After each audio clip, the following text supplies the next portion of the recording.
పార్టీని అభివృద్ధి పనిచేయడానికి వాళ్ళ ఉద్దేశం. కానీ దానికి సంబంధించిన కొన్ని విషయాలను ప్రపంచానికి తెలిసే విధంగా, ఎందుకంటే కేటీఆర్, హరీష్ రావు గత సంవత్సర కాలంలో అబద్ధాలు నిజం చేయాలని ఒక కార్యక్రమాన్ని ముందట పెట్టుకొని ప్రభుత్వంపై బురద చల్లే కార్యక్రమాన్ని తీసుకెళ్తుంది. వాటన్నిటినీ చిత్తశుద్ధితో ఈ రాష్ట్ర ప్రభుత్వ మంత్రులు కానీ ముఖ్యమంత్రి గారు కానీ ఎప్పటికప్పుడు ప్రజలకు వివరించడంతో రోజు రోజుకి ఇబ్బందులు పడుతున్న పరిస్థితి చూస్తుంది. నిన్న కొన్ని చాలా సోషల్ మీడియాలో వచ్చింది, కేటీఆర్ నన్ను అరెస్ట్ చేస్తే ప్రజలు సృష్టించాలా, అది చేయాలా, ఇది చేయాలా, మీ అందరు ఇల్లుగా పెట్టుకోవాలి, ఆదాయాలైతే మన కార్యకర్తలు చెప్పినట్టు వినబడ్డది.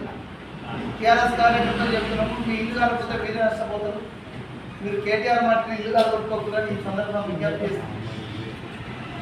కాబట్టి ఇందులో ప్రధానంగా కొన్ని విషయాలు ఏంటంటే ఈ ఫార్ములా ఈ రేసు వివరాలకు సంబంధించి కొన్ని విషయాలు మేము చెప్పదలుచుకున్నాం. వీటిని కాదనుకుంటే ఈ జిల్లా టీఆర్ఎస్ అధ్యక్షుడిని చెప్పుకునే జీవన్ రెడ్డి కానీ, ఈ రాష్ట్రానికి మాజీ మంత్రి అయినటువంటి ప్రశాంత్ రెడ్డి గారు కానీ మీరు చర్చకు రమ్మంటున్నాం. ఇంకా అసలు తీర్థ కూడా చెప్తున్నాం, మేము సాక్ష్యాలతో సహా చెప్తున్నాం. ఇందులో సీజన్ 9 ఈ ఫార్ములా రేసులో అదే వరుసలో ఫార్ములా 10 నిర్వహణకు ప్రభుత్వం చేసుకున్న అడ్డగోలు ఒప్పందాల పైన ఈరోజు కేటీఆర్ పైన కేసు బుక్ చేయడం జరిగింది. ఈ ఫార్ములా రేసు నిర్వహించడానికి ఈ రాష్ట్రంలో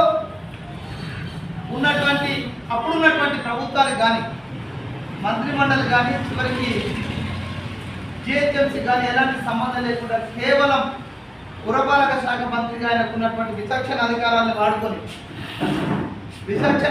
వాడుకొని ఈ ఫార్ములా రేసును నిర్వహించడం జరిగింది. అప్పట్లో అన్ని పేపర్లలో చూసినాం మనం. ఈ ఫార్ములా రేస్ తోటి లెక్కలేనంత ఇబ్బందులు గురైనటువంటి పరిస్థితి. హైదరాబాద్లో ఉన్నటువంటి ప్రజలు ఈ ఫార్ములా ఆ రూట్లో ఉన్నటువంటి ప్రజలు ఎంత ఇబ్బంది పడ్డారో అప్పుడు పూర్తిగా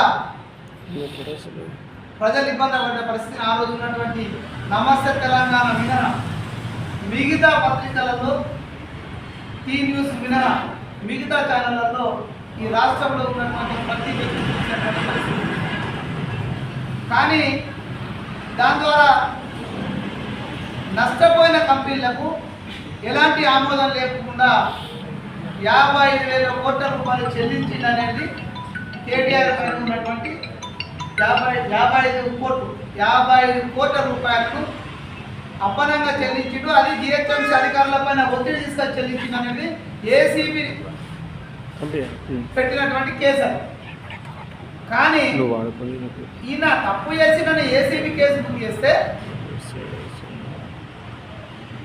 ఇది అసెంబ్లీలో చర్చ జరగాల, ఇలా మేము అరిసి అలసిపోతాం, ఈ విధమైన మాటలు మాట్లాడుతున్నాం.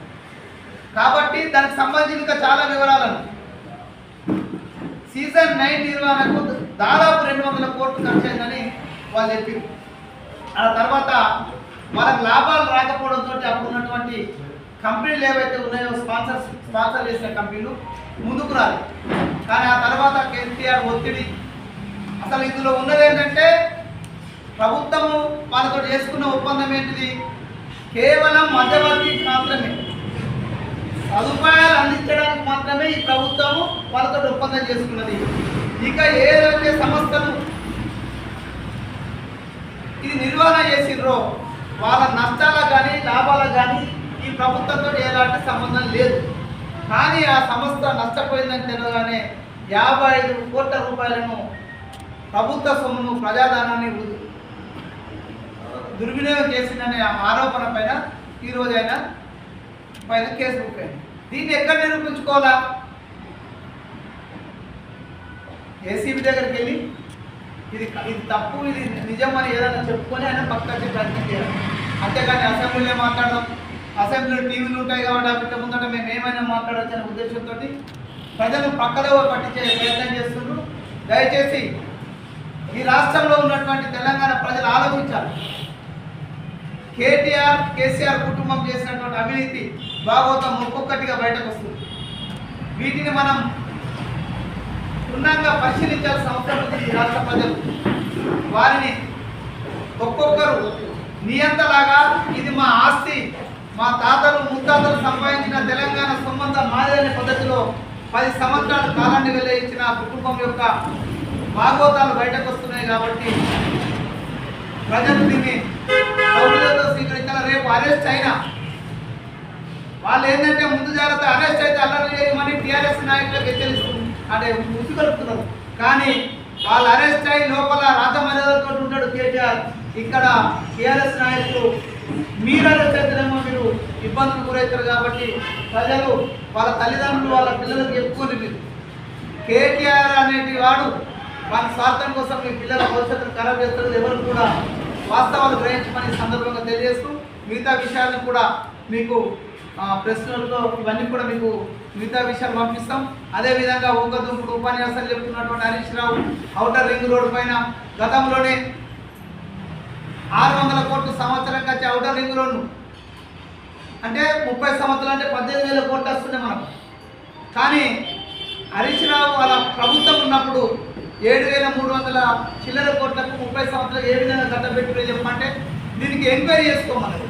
ఖచ్చితంగా నిన్నటి రోజు ముఖ్యమంత్రి ధైర్యంగా చెప్పిండు, మీరు చెప్తున్నారు కాబట్టి ఎంక్వైరీ చేయడానికి సిద్ధమని. అయితే ప్రతిపక్షాలు ఇచ్చిన సలహాలు దీన్ని ఎంక్వైరీ చేసిండు.